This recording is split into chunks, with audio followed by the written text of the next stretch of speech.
My name is Ethan Caldwell. I'm 38 years old. I've reached the stage of life where you stop explaining who you are and start noticing how others define you without asking. Professionally, I work in risk and compliance, one of those roles people rarely understand and almost never thank. I deal with documents, signatures, liabilities. I exist in the background, making sure things don't fall apart. Most people don't notice me unless something is already on fire. That's how I've been seen most of my life. People tend to underestimate me. They assume silence means agreement, that calm means passivity, that someone who doesn't compete for attention must not want very much. I don't correct them. I've learned that being underestimated is not a disadvantage. It's a condition, one that reveals how people truly think when they believe they're not being watched. This story isn't about revenge. It isn't about proving anyone wrong. There's no dramatic confrontation, no moment where I raise my voice or expose secrets. What I'm sharing is quieter than that. It's about accumulation, about years of small decisions that shaped a family dynamic so deeply that no one thought to question it, until the consequences arrived. I was not abandoned in a way that makes for a dramatic headline. There was no single day where everything broke. Instead, there were patterns, preferences that were never denied, choices that were never explained. My parents chose my brother, consistently, confidently, and without hesitation. He was the priority, the investment, the one whose future required protection. I was the one who was expected to understand. I learned early not to demand space, not to compete, not to need too much. When resources were limited, I stepped back. When attention was scarce, I told myself I didn't mind. I became reliable, adaptable, and easy to overlook. In my family, those traits were praised, but only because they were convenient. What no one noticed was that I was paying attention, quietly, carefully, not with resentment, but with clarity. I noticed how responsibilities shifted, how expectations were inherited without consent, how being the reasonable one slowly turned into being the expendable one. Years later, when my family faced the possibility of losing their home, they didn't come to me with reflection or regret. They came with urgency, with paperwork, with a problem that could not be solved without me, a document that required my signature. By that point, I wasn't angry.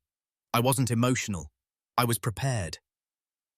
This is a story about what happens when someone stops volunteering their silence, about what it means to choose integrity over obligation, and about how power often sits in places no one bothers to look, until it's too late. Before we go any further, let me ask you something gently. Have you ever realized that the people who overlooked you the longest were the least prepared for the moment you finally stopped stepping forward? To my parents, I was the reasonable one. That was the word they used most often when talking about me. Reasonable. Not gifted. Not difficult. Not exceptional. Just reasonable. The child who didn't need much. The one who would be fine. In our house, that label came with an unspoken expectation. I would adjust so others wouldn't have to. My brother, Lucas, was different. He was described with bigger words, promising, talented, sensitive. Everything around him required careful handling. His moods mattered. His ambitions were discussed at the dinner table. His mistakes were framed as growing pains. Mine were framed as lessons. When relatives visited, the pattern was subtle but consistent. Questions were directed at him first. Praise followed him naturally. I was acknowledged after, often with a nod or a brief smile, like someone checking off a box. No one was cruel. That's important to say. There were no insults, no shouting, no declarations that I mattered less. It was quieter than that.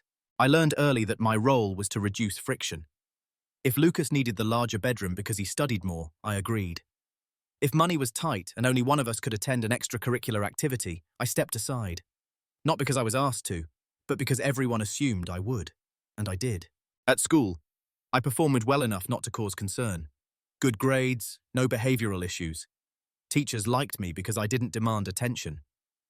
At home, that translated into invisibility. My parents would say, "We never have to worry about you," as if that were a compliment. I didn't realize then that what they really meant was, "You don't require investment." I told myself stories to make it make sense. That Lucas needed more help. That my parents were doing their best. That fairness wasn't always equal.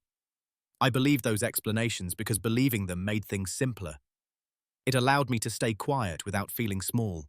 Over time, I became useful. I handled errands. I translated paperwork. I filled in gaps without being asked. When something went wrong, I helped fix it. When something went right, I stayed out of the way. Reliability became my defining trait. Not because I wanted it to be, but because it was rewarded with approval. What I didn't understand then was how roles, once established, harden. How families stop seeing the person and start seeing the function. By my early 20s, the expectations were clear. Lucas's education was a priority. His setbacks were shared burdens. My life, on the other hand, was treated as flexible. If I adjusted my plans, it was seen as maturity. If I didn't, it was framed as selfishness. The rules were never spoken, but they were enforced all the same. I remember once overhearing my mother on the phone with an aunt. She said, "Ethan will manage. He always does." She meant it kindly, but something about that sentence stayed with me, not because it was wrong, but because it was final. There was no curiosity in it, no concern, just certainty. That's who I was to them, the one who would manage, not the child who needed support, not the son whose future required safeguarding. I was the contingency plan, the stable surface others leaned on without noticing the weight. And the truth is, for a long time, I accepted that role willingly. It gave me a kind of peace. Expectations, once understood, are easier to meet than hopes that might be disappointed. Silence felt safer than protest. Being overlooked felt preferable to being resented. What I couldn't see yet was the cost. Because when you are consistently cast as the one who will be fine, people stop asking whether you are. They stop checking. They stop imagining that you might someday choose differently. They never consider what happens if the reliable one decides, quietly, not to be available anymore. The first moment I remember clearly didn't feel important at the time. That's what makes it difficult to explain now. There was no argument, no raised voices, no dramatic aftermath. Just a small decision, made casually, that landed somewhere deep and stayed there. I was 17. Old enough to have opinions, young enough to believe they still mattered. I had been accepted into a regional program, nothing prestigious, nothing flashy. A summer course focused on analytical writing and basic legal reasoning. It wasn't something my parents had pushed me toward. I found it myself, filled out the application alone, paid the fee from money I'd saved working weekends. When the acceptance email came, I remember sitting at my desk and rereading it several times. Not out of disbelief, but because it felt like something I'd earned without stepping aside for anyone else. At dinner that night, I mentioned it. My father nodded while chewing. My mother smiled briefly, the way people do when they're listening but already thinking about something else. Then my brother spoke. Lucas had been struggling that semester. Missed assignments, frustration with a teacher, talk of changing directions. The conversation shifted smoothly, almost instinctively, back to him. A few minutes later, my mother said, "We'll talk about logistics later." We didn't. A week passed, then another. Eventually, I reminded them. Not forcefully, just a quiet follow-up. My mother frowned slightly and said the timing was difficult. There were expenses coming up. Lucas might need tutoring. Summer was already complicated. She paused, then added, "You understand, right?" That question wasn't really a question. It was a reminder of who I was expected to be. I said yes. What I didn't say was that I had already understood that my plans were provisional, while his needs were structural. Understood that my independence was convenient until it conflicted with someone else's priority. Understood that the effort I put into something didn't increase its value if it didn't align with the family's center of gravity. A few days later, the email deadline passed. I didn't reapply the following year, not because I couldn't, but because something in me had quietly recalibrated. That was the first small cut. No one noticed it. There was no reason they would. Life went on exactly as it always had. Lucas received extra support. My parents congratulated themselves on being attentive. I returned to being reliable, adaptable, unproblematic. But something had changed internally, not in a dramatic way, more like a hairline fracture. A realization that I stored away without naming it. I could be proud of something, and it would still not be chosen. After that, similar moments became easier to accept and easier to dismiss. A recommendation letter that never got requested. A conversation that ended before it reached me. A promise to revisit later that quietly expired. Each time, I told myself it wasn't personal. Each time, the explanation sounded reasonable. And that's the danger of reasonable neglect. It doesn't announce itself. It accumulates. I didn't confront my parents. I didn't accuse them. I didn't even feel angry. I felt adjusted, as if I had shifted my weight slightly to accommodate a slope I hadn't noticed before. I lowered my expectations just enough that disappointment stopped feeling sharp. Looking back, I understand why that moment mattered. It wasn't about the program. It was about the assumption behind the decision, the certainty that I would absorb the loss quietly, without consequence. They were right about that part. What they didn't see was that every quiet absorption teaches something. It teaches you where not to invest hope. It teaches you how to make decisions that don't rely on permission. It teaches you to separate what you owe from what you choose to give. The first small cut didn't make me resentful, it made me observant. And once you start noticing patterns instead of incidents, it becomes impossible to unsee them. After that first quiet disappointment, nothing in my family changed. And in a way, that was the lesson. There was no punishment for overlooking me, no visible cost for redirecting resources away from my plans. Life continued smoothly. My parents remained convinced they were being fair. Lucas remained the axis around which concern and conversation naturally rotated. And I remained fine, so I adapted. At first, it was unconscious.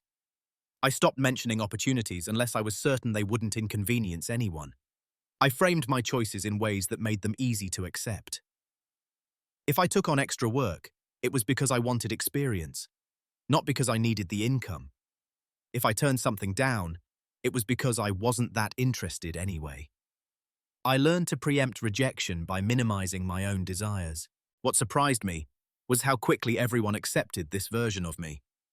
My parents stopped asking what I wanted to do next. Not because they didn't care, but because they believed I would handle it.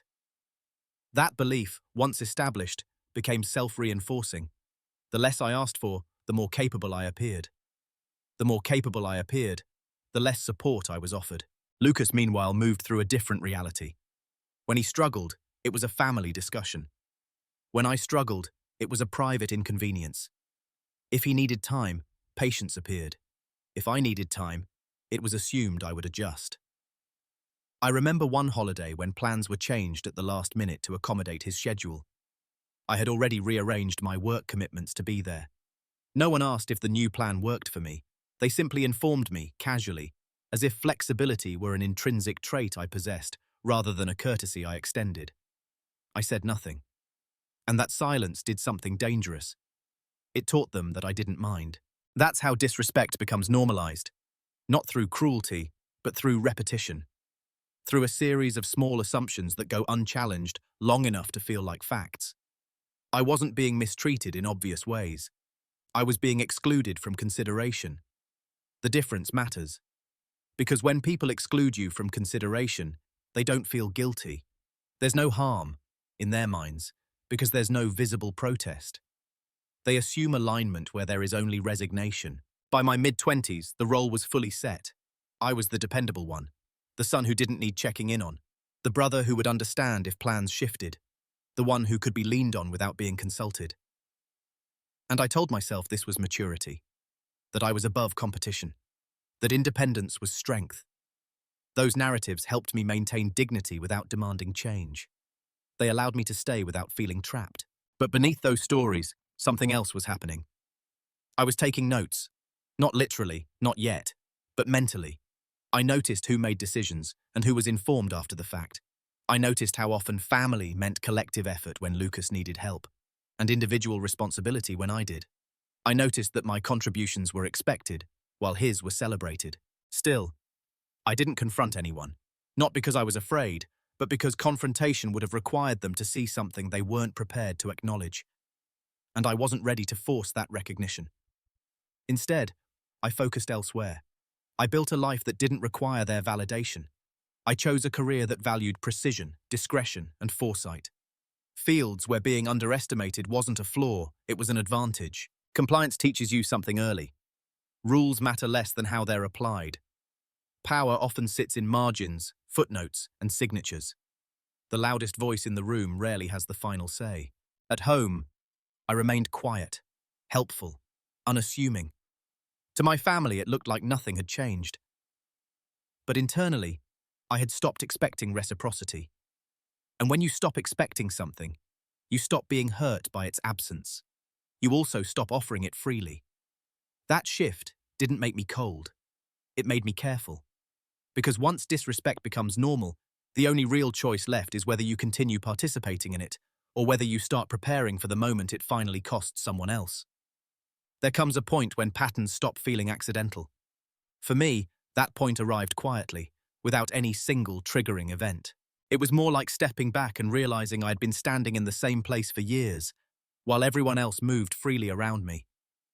The role I played in my family wasn't something I had chosen. It was something I had accepted, repeatedly, until it solidified. I was the reliable one, the backup, the adult in the room, even when I was still a child. When extended family talked about me, the praise was always practical. Ethan's so responsible. He's independent. You don't have to worry about him. Those comments were meant kindly, but they carried an implication. Because you don't worry about him, you don't have to show up for him either. The expectations were subtle but firm. I was expected to help my parents with paperwork because I was good with details. Expected to step in when Lucas missed deadlines. Expected to make myself available because I didn't have children yet. Because my job was flexible. Because I always had been. No one ever asked whether I wanted those responsibilities. Wanting didn't factor into the equation. The moment I truly recognized my assigned role happened during a family discussion about the future. Lucas was considering a risky career move. My parents were anxious, openly so. They talked about backup plans, financial safety nets, contingencies. At some point, my mother said, almost casually, "If things get difficult, Ethan can help stabilize things for a while." She said it the way someone references an insurance policy. Useful, dependable, assumed. No one looked at me when she said it. No one waited for my response. That was the moment I understood. In their mental model, my life was not fully my own. It was a resource. Something that could be redirected if needed. My stability existed to offset someone else's risk. I didn't object. I didn't correct her. I nodded slightly, because that was easier than asking a question no one wanted to answer. But inside, something crystallized. Roles in families aren't assigned with cruelty. They're assigned with convenience. Once you demonstrate a capacity to absorb pressure, people stop considering whether they should apply it. They just do. I saw, with sudden clarity, that if I continued playing this role, nothing would ever change. Not because my parents were malicious, but because they had no incentive to reevaluate a system that worked for them. My silence had become part of the structure, and structures don't question themselves. From that point on, I began to separate who I was from what I provided. I still helped, but selectively. I still listened, but without volunteering solutions. I started saying, "I'll have to check" instead of "I can handle it." Small shifts, almost invisible. No one commented on the change. They assumed I was busy. That assumption was a gift, because while they still saw me as reliable and available, I had begun to reclaim something quietly, agency. I also began to understand something else. Being the invisible one had given me access. People spoke freely around me. Decisions were discussed in my presence because no one thought I would challenge them. I heard plans, assumptions, contingencies, often before they were finalized. I wasn't included because I was valued. I was included because I was non-threatening. And that, I realized, was a position of leverage, if I chose to see it that way. At the time, I didn't act on that realization. I wasn't looking to turn the tables. I was simply trying to understand the game I'd been playing without knowing it had rules. But once you see your role clearly, you can't go back to believing it's temporary. You either continue performing it, or you start preparing for the moment you step out of it. The day something shifted didn't look like a turning point from the outside. There was no argument, no revelation, no moment where I finally said what I'd been holding in. If you had watched that day unfold, you would have seen an ordinary afternoon. Coffee cooling on the table, paperwork spread out, the quiet hum of a life in motion. But internally, Something moved into place and stayed there. My parents had asked me to come by to help review some documents. Nothing urgent, they said, just something you're good at.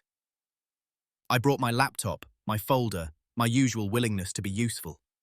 Lucas was there too, pacing, distracted, irritated by the complexity of the forms. It was about refinancing the house. Rising costs, missed payments, a structure that had been manageable once, but now required careful handling. As I read through the documents, I noticed inconsistencies immediately. Terms that didn't align, obligations that weren't being discussed out loud. I asked a few clarifying questions, not accusatory, just factual. My father waved them off. "We'll figure that out later," Lucas interrupted. He was frustrated, anxious, embarrassed by the situation. He wanted reassurance, not details. "You always make things sound worse than they are," he said. "It's fine." Something about that sentence landed differently than it would have before. Not because it was disrespectful, it wasn't new, but because, for the first time, I didn't feel the impulse to soften it. I didn't rush to explain myself. I didn't shrink the concern to preserve the mood. I went quiet. In that silence, I realized something important. I was the only person in the room actually seeing the situation clearly. Not emotionally, not narratively, structurally. And yet, my clarity was being treated as inconvenience. That was the shift. For years, I had believed my role was to help my family avoid discomfort. That if I could just present things gently enough, responsibly enough, they would listen.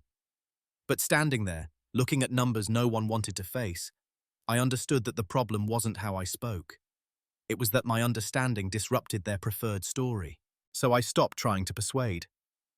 I finished reviewing the documents. I summarized the risks, briefly, neutrally. I didn't push. When they dismissed my concerns again, I nodded and closed my folder. "I've shared what I see," I said. "What you do with it is up to you." That sentence surprised all of us. It surprised me most. There was no confrontation. My mother looked confused. Lucas looked relieved. My father changed the subject, and just like that, the moment passed. But internally, a boundary had been drawn. On the drive home, I felt something I hadn't expected. Calm. Not anger. Not sadness. Just clarity. For the first time, I wasn't carrying responsibility that wasn't mine. I hadn't absorbed their anxiety. I hadn't translated their denial into action. I let the situation exist as it was. That night, I didn't replay the conversation the way I usually did, searching for better phrasing or missed opportunities. Instead, I thought about something else. What would happen if I stopped compensating? What would surface if I let others experience the consequences of their own decisions, without cushioning them? The thought wasn't vengeful. It was practical. I realized then that silence could be a choice, not a default. That stepping back didn't mean abandonment. It meant refusing a role that had never been negotiated. The next day, nothing had changed externally. My parents still believed things were under control. Lucas still assumed someone else would smooth the edges. But I had changed. I began to understand that my value didn't come from preventing collapse. It came from discernment. And discernment, once withheld, reveals truth quickly. That day didn't mark the beginning of action.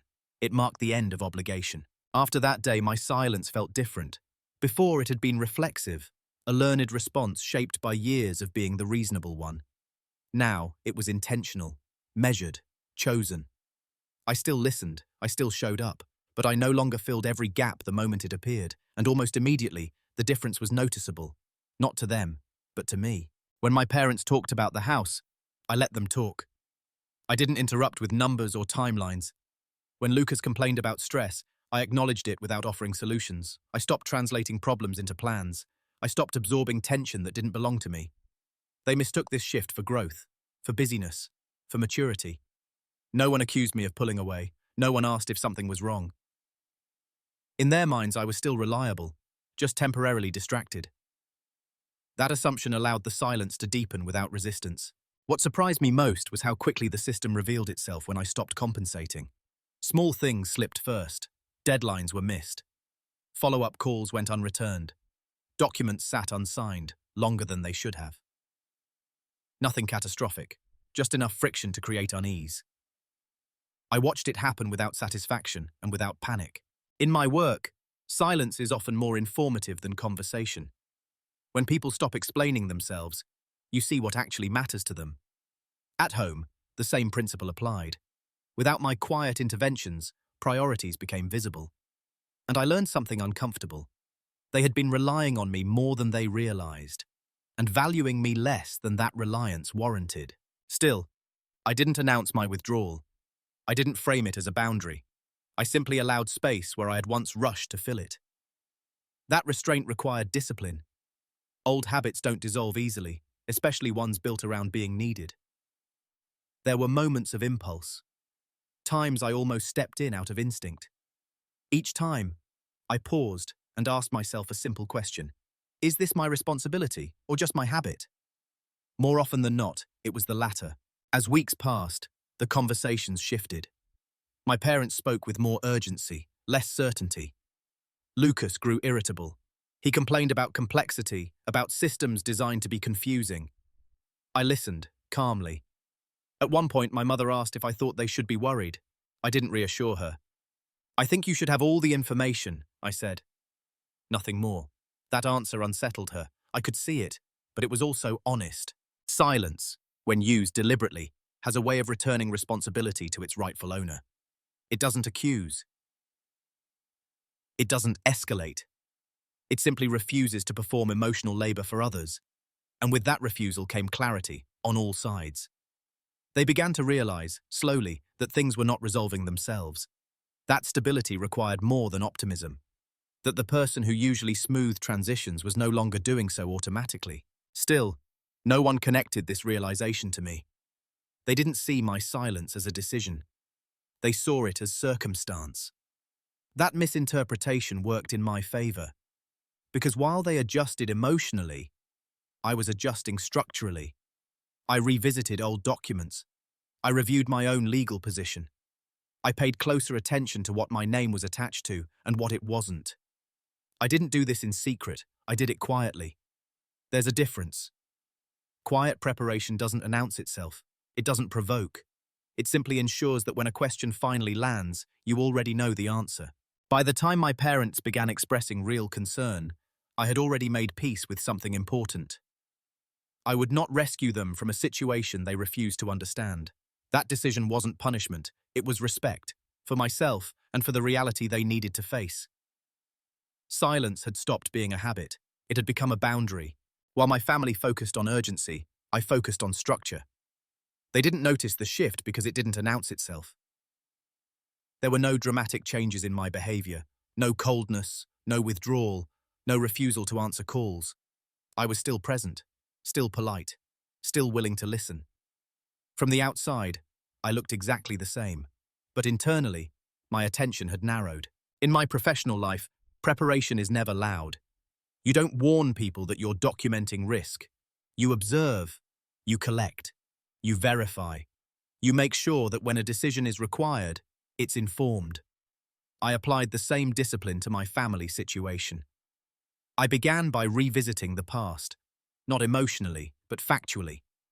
Old emails, text messages, financial records I had helped organize years earlier. Conversations I had been present for but never centered in. I wasn't looking for wrongdoing. I was looking for clarity. What I found was a pattern of assumption. My parents had made long-term decisions based on the belief that I would always be available, that I would contribute if necessary, that my consent was implicit. Those beliefs had never been tested because I had never withdrawn it. Until now. I noticed how often my name had been mentioned in discussions where I wasn't consulted. How plans were framed around my presumed flexibility. How responsibility flowed toward me without formal agreement. None of it was malicious, but none of it was fair. I also noticed something else. How much of the legal and financial structure depended on timing, documentation, and authorization. Things most people don't think about until they're urgent. Things I thought about for a living. They didn't realize that the stability they felt was, in part, an illusion maintained by my quiet involvement. My reminders, my follow-ups, my early warnings. Without those, the system was fragile. I didn't interfere with that fragility. I let deadlines approach. I let questions go unanswered a little longer. I let them experience uncertainty without immediately resolving it. This wasn't strategy in the sense of manipulation. It was non-intervention, a refusal to continue compensating for other people's avoidance. At the same time, I prepared myself. I spoke with a colleague, not about my family, but about general scenarios. I refreshed my understanding of consent, liability, and obligation. I made sure I knew exactly where my responsibilities began and ended. I also documented my own boundaries, privately. What I was willing to do, what I was not. Under what conditions I would engage, and under what conditions I would step back entirely. That exercise changed something fundamental. For the first time, my decisions were anchored in principle, not pressure. Meanwhile, my family grew increasingly anxious. Conversations became circular. The same questions asked in different ways. The same hopes repeated with more intensity. They were still talking about solutions, but only the kind that didn't require rethinking past choices. And still, they didn't notice me. They didn't notice that I was no longer volunteering reassurance, that I had stopped being the emotional stabilizer, that I listened without agreeing, that I acknowledged without committing, that invisibility, once painful, became useful. Because when people assume you're not a factor, they speak freely. They reveal their expectations without editing them. They expose the shape of the future they're counting on. And in that future, my role was already written. I was meant to step in at the critical moment, to sign what needed signing, to assume responsibility quietly, so the story could continue without disruption. They never asked whether I agreed with that version of events. They assumed. By the time the first real warning arrived, an official notice, formal language, a deadline that could not be ignored, I was no longer surprised. I was ready. Not with an answer, with a decision. The letter arrived on a Tuesday. It was addressed to my parents, but I was the one who opened it. Not because I was snooping, because I was asked to. "You understand these things better," my mother said, handing it to me with a tired smile. The irony wasn't lost on me. The language was formal, precise, unforgiving. A notice of default, a timeline, conditions that had to be met to prevent foreclosure proceedings from moving forward. No emotion, no reassurance, just facts. I read it slowly, once, then again. What struck me first wasn't the severity of the situation. It was how predictable it was. Everything outlined in that letter aligned with the risks I had quietly identified months earlier. The only difference now was that denial was no longer an option. My parents panicked. Lucas paced. Voices rose, then fell into anxious fragments. They talked about calling the bank, about extensions, about temporary fixes. Everyone spoke at once. I said nothing. I asked to take the letter with me, to review the details. They agreed immediately, relieved that someone competent was handling it. At home that night, I spread the documents out on my table and read everything carefully. The notice itself wasn't the revelation. The revelation came when I traced the structure backward. Ownership, guarantees, authority. And then I saw it. The house wasn't just my parents' responsibility. Years earlier, during a refinancing process I had helped facilitate, my name had been added. Not as an owner, but as a guarantor. A technical role. One that required my consent for certain actions moving forward. At the time, it had been framed as a formality, a temporary measure. Just until things stabilize. I had signed without resistance, trusting that it wouldn't become relevant. It had become very relevant. Without my signature, key options were unavailable. No restructuring, no extension, no transfer of obligation. The bank required unanimous consent from all listed parties. They needed me, not emotionally, legally. I sat with that realization for a long time. Not in triumph, not in anger, just stillness. This was the leverage I hadn't known I was holding. Not because I was clever, but because I had been compliant, because my reliability had been quietly formalized without discussion. And now, that same reliability had a price. I didn't tell anyone what I'd discovered, not immediately. I wanted to be certain, not just of the facts, but of myself, of what I was willing to do with this information. Leverage reveals character, not only in how others seek it, but in how you choose to use it. I asked myself difficult questions. Was I obligated to sign? Legally, no. Morally, maybe. Emotionally, it was complicated. I thought about all the moments I had stepped aside, all the times my plans had been deferred, all the assumptions made on my behalf. And I realized something important. None of those moments had involved malice, but all of them had involved choice. My parents had chosen convenience over equity. Lucas had chosen comfort over accountability, and I had chosen silence. This was my first real opportunity to choose differently. I didn't rush. I consulted no one. I reviewed the documents again. I mapped out the consequences of action and inaction, not just for them, but for me. Signing would mean absorbing risk I hadn't created. Refusing would mean allowing consequences they had avoided for years. Neither option felt clean, but one felt honest. When I finally closed the folder, I wasn't resolved, but I was clear. The power wasn't in the signature, it was in the pause before it. Once you see the edge clearly, you can't pretend you're not standing near it. For days after discovering my role in the documents, I carried the knowledge quietly. I went to work. I answered messages. I spoke to my parents on the phone in the same measured tone I always used. From the outside, nothing suggested that a decision was forming. Inside, everything was narrowing. There were 3 paths in front of me. The first was the familiar one. Sign the documents, absorb the risk, stabilize the situation, and let the pattern continue. It would cost me financially and legally, but it would preserve the family narrative. I would once again be the one who made things work without being seen. The second path was conditional help.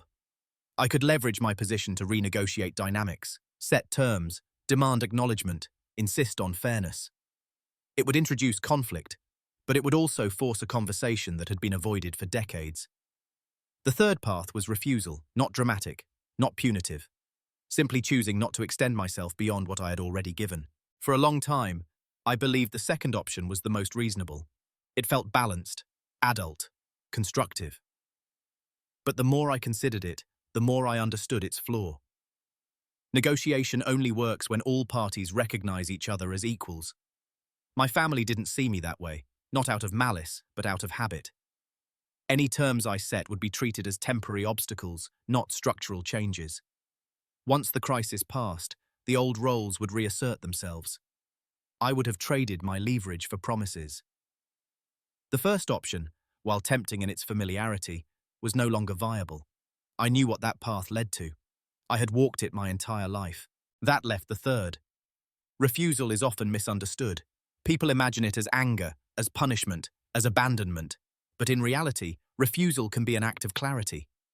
A recognition that continuing would cause harm, not just to you, but to the system that depends on your silence. I asked myself one final question. If I sign, will anything truly change? The answer was no. So I decided that I would not. I didn't announce this decision immediately. I waited for the moment when it would be required, when silence would no longer be enough. That moment arrived sooner than expected. My parents called a family meeting. The tone was different this time. Strained, careful, urgent. The bank had made it clear that time was limited, options were closing. They laid out the plan. It hinged on my cooperation. My signature was presented as a formality, something assumed, not requested. As they spoke, I listened without interrupting. I noticed the language they used. We, together, family. Words that implied unity without addressing history. When they finished, my mother looked at me and said, "We just need you to sign." That was it. No acknowledgement of risk, no recognition of what they were asking. Just an expectation, delivered calmly. In that moment, I felt something settle inside me. Not anger, not fear, finality. "I won't be signing," I said. The room went silent. I didn't explain. I didn't justify. I didn't accuse.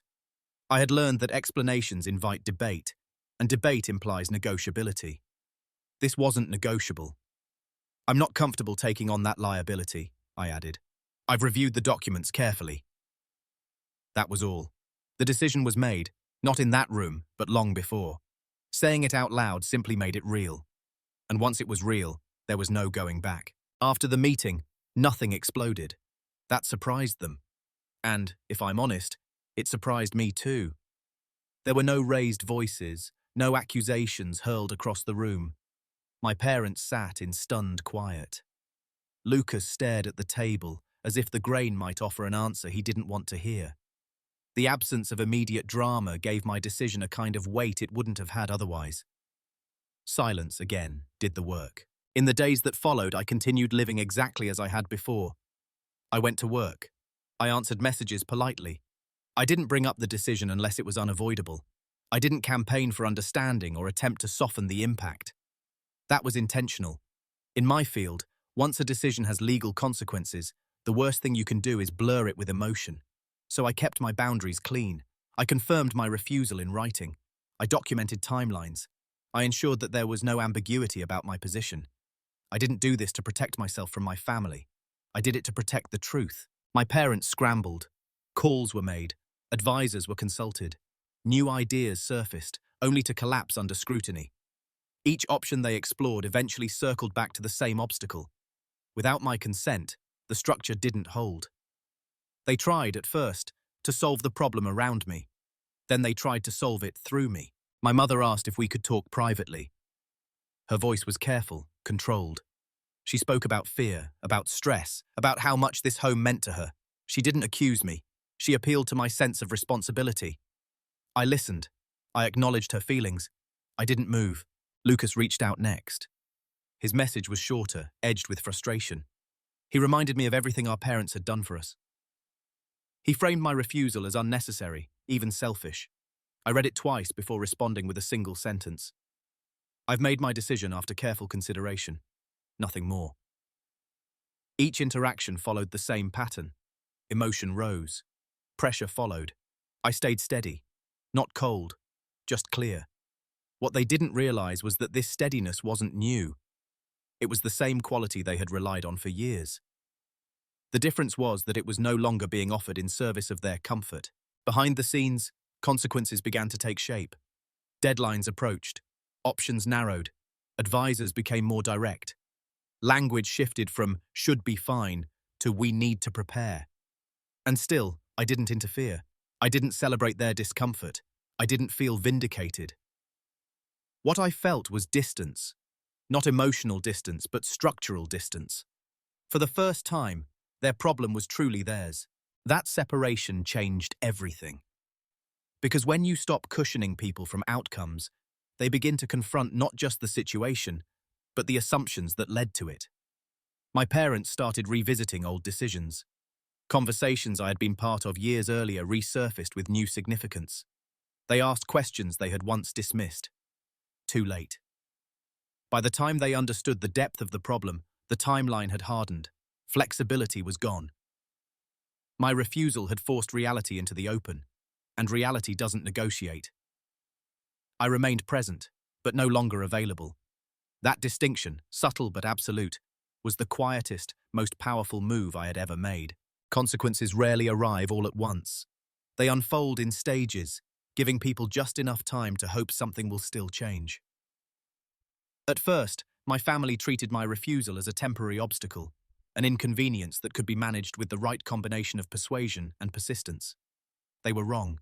The first consequence was confusion. Advisors stopped offering reassurance. Phone calls ended with uncertainty instead of next steps. Language became conditional, if, unless, depending on. My parents relayed this information to me in fragments, as if proximity alone might soften it. I listened. I didn't intervene. The second consequence was strain. Financial pressure has a way of exposing fault lines. Small disagreements became tense exchanges. Lucas blamed timing, the market, the system. My parents blamed themselves, quietly, when they thought no one was listening. The house, once a symbol of stability, became a source of constant anxiety. And still, no one apologized. That detail matters. Not because I was waiting for an apology, but because it revealed something important. Even now, as things unraveled, they didn't fully see my refusal as a response to years of assumption. They saw it as a deviation, an anomaly, something that needed correcting, not understanding. The third consequence was urgency. Deadlines turned into ultimatums. Letters became more formal. The tone of conversations shifted from planning to containment. What could be saved? What could be delayed? What damage could be minimized? At some point, my parents stopped discussing solutions and started discussing outcomes. That was the moment reality became unavoidable. They asked me again to reconsider, not with arguments this time, but with fear. My mother's voice broke when she spoke about losing the house. My father fell quiet, a heaviness in his posture I had never seen before. I felt it. Of course I did.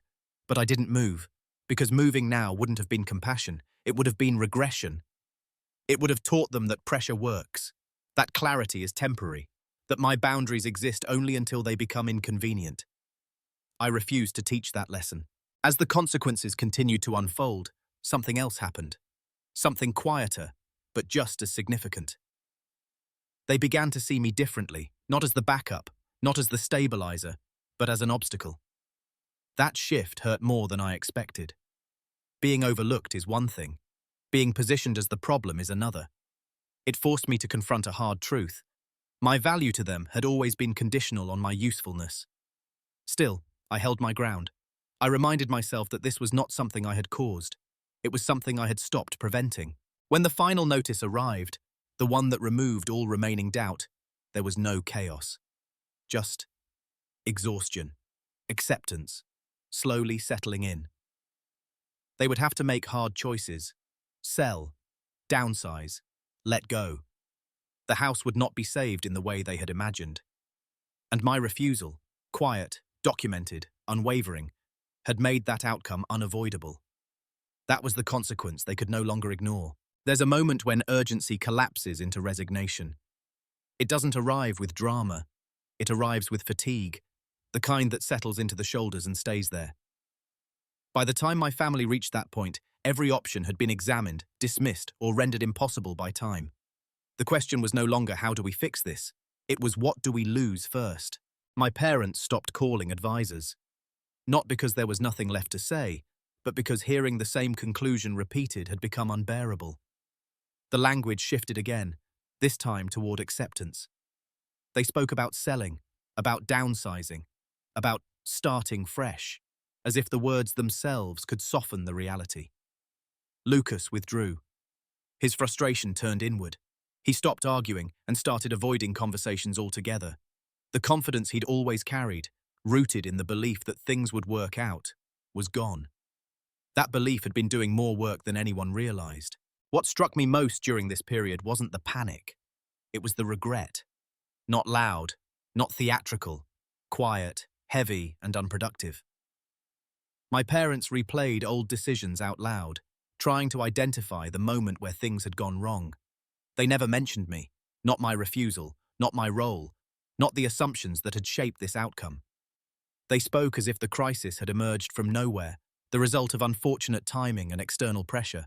In a way, that was easier for them. Acknowledging my part, not as the cause but as the final variable, would have required acknowledging something deeper, that they had built a future that depended on my compliance without ever securing my consent. That realization came too late. At one point, my mother sat across from me at the kitchen table, staring at a stack of papers she no longer understood. She asked quietly, "Do you think we did something wrong?" The question wasn't about the house. It was about years. I chose my words carefully.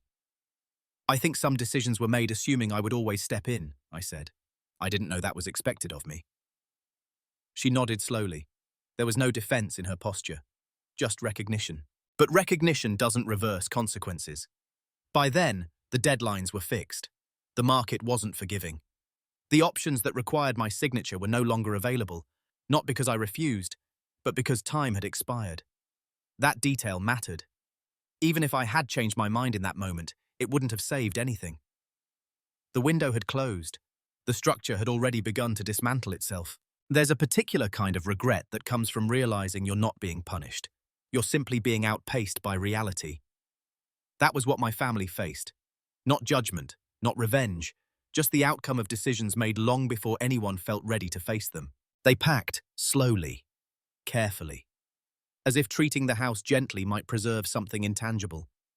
Memories surfaced in fragments, holidays, milestones, routines that had once felt permanent. I helped where it didn't compromise my boundary, lifting boxes, organizing logistics, being present without being responsible. That distinction held. No one asked me to reconsider, not anymore. The moment for negotiation had passed. What remained was adjustment. And in that adjustment, something irreversible had occurred, not just materially, but relationally. They could no longer pretend that I was simply the one who would manage. I had chosen not to, and the world had adjusted accordingly. The confrontation, when it finally happened, was nothing like the scenes people imagine. There was no shouting, no accusations thrown across the room, no emotional crescendo waiting for release. It happened on an ordinary evening, in a space that was already half empty. Boxes stacked neatly along the walls, furniture reduced to what was necessary. That setting mattered. There was no illusion left to protect. My parents sat across from me, quieter than I had ever known them. Lucas stood near the window, arms crossed, watching the street below. No one was angry. Anger requires energy, and by then, we were all tired. My father spoke first, not defensively, not with authority, just plainly. "We didn't think it would come to this." I nodded. "I know." That acknowledgement opened the door, not to blame, but to honesty. My mother asked the question that had been hovering for months. "Why didn't you help?" The way she asked it mattered. It wasn't an accusation. It was confusion, a genuine attempt to understand a decision that still didn't fit the version of me she had carried for decades. So I answered her calmly. "I've been helping my whole life," I said. "What changed is that I stopped doing it automatically." I explained, not in detail, not chronologically, but in principle, how being the reliable one had turned into being the assumed one, how my consent had been inferred instead of requested, how the expectation that I would step in had never been discussed, only relied upon. I didn't list grievances. I didn't revisit old wounds. I focused on the structure. Lucas interrupted once, his voice tight. "You could have said something earlier." He was right. "I could have," I agreed. "And you could have asked." That was the closest we came to conflict. Silence followed. Not uncomfortable, just full. In that silence, something shifted. Not forgiveness, not reconciliation, recognition. My parents began to see the pattern, not as an accusation, but as a framework they had never examined. They realized that fairness, as they had practiced it, was built on convenience. That love, in their household, had been distributed based on who needed more, without considering who was being depleted. My mother's eyes filled, but she didn't cry. She said something that stayed with me. "We thought you were strong enough." I nodded again. I was, and I still was. That was the point. Strength doesn't obligate self-erasure. Capacity doesn't equal consent. Reliability doesn't mean unlimited access. I didn't ask for an apology. I didn't need one. What I needed, what I had already taken, was autonomy. The conversation ended without resolution in the traditional sense. No promises, no declarations that things would be different. Just an understanding that something fundamental had changed.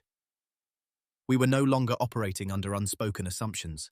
When I left that evening, there was no dramatic farewell, just quiet goodbyes.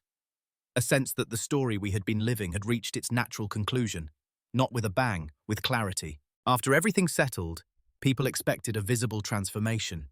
They expected distance, or bitterness, or a kind of emotional detachment that would signal how deeply things had gone wrong. But what actually followed was quieter than that, more ordinary, and in many ways, more honest. I didn't cut my family off. I didn't rebuild myself as someone unrecognizable. I simply stopped occupying a role that had never belonged to me in the first place. That distinction mattered. In the months after the house was sold, our interactions changed. Conversations became shorter, more deliberate. There were fewer assumptions, fewer expectations disguised as requests. When help was needed, it was asked for directly. Sometimes I said yes. Sometimes I didn't. Both answers were respected. That alone marked a shift more profound than any apology could have. I also noticed something else, something internal. Without the constant background pressure of being the stabilizer, my mind felt clearer. Decisions that once felt heavy became straightforward.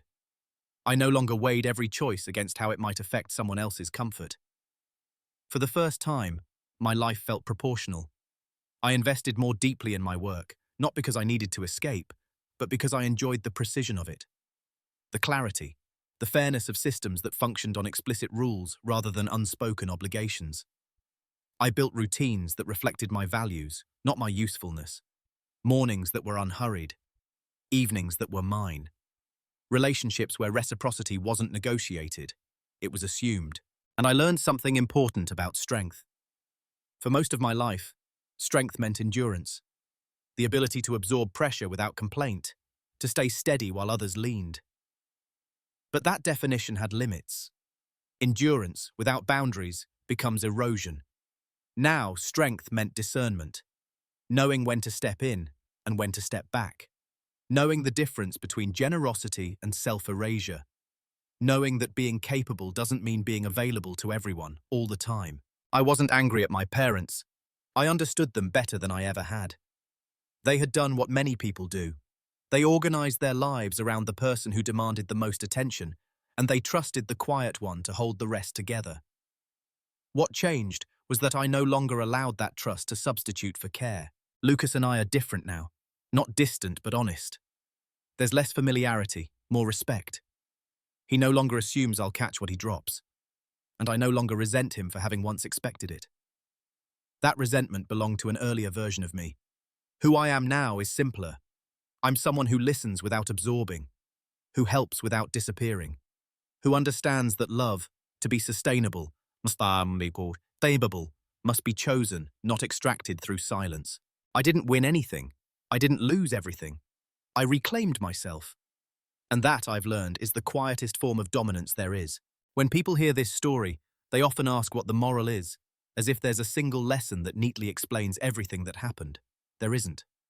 Life rarely offers conclusions that clean.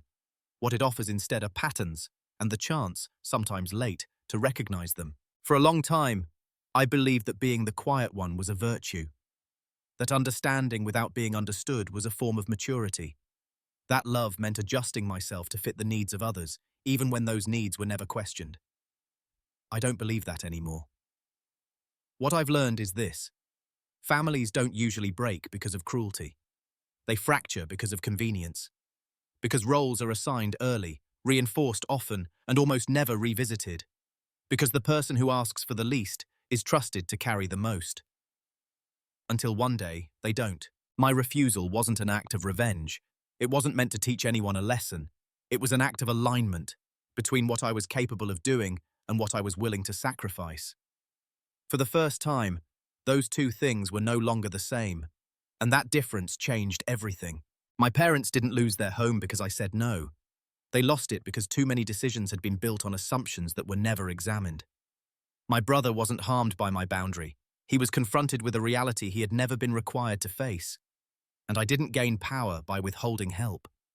I gained integrity by choosing not to disappear. If there's one thing I hope stays with you, it's this. Being dependable is not the same as being obligated. Love that depends on your silence is not love. It's convenience dressed up as trust. You're allowed to be capable and selective, supportive and self-directed, present and protected. Quiet dominance isn't about winning.